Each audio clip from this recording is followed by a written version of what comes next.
গতকালই প্রয়াত হয়েছেন উস্তাদ রশিদ আলী খান এবং এখন তার মৃতদেহ রবীন্দ্র সদনে রয়েছে। সেখানে তাকে শেষ শ্রদ্ধা জানাচ্ছেন সকলে। ইতিমধ্যেই সেখানে পৌঁছেছেন রাজ্যের মুখ্যমন্ত্রী মমতা বন্দ্যোপাধ্যায়। সুরলোকে সঙ্গীত শিল্পী উস্তাদ রশিদ খান। দুপুর 1:30টা পর্যন্ত রবীন্দ্র সদনে শেষ শ্রদ্ধা জানানো হবে তাকে।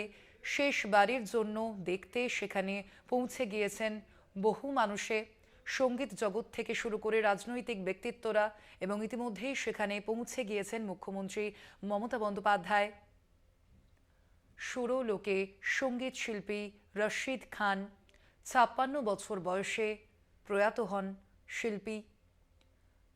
আপনারা দেখতে পাচ্ছেন সেই ছবি। রবীন্দ্র সদনে তাকে শ্রদ্ধা জ্ঞাপন করতে পৌঁছে গিয়েছেন মুখ্যমন্ত্রী মমতা বন্দ্যোপাধ্যায়।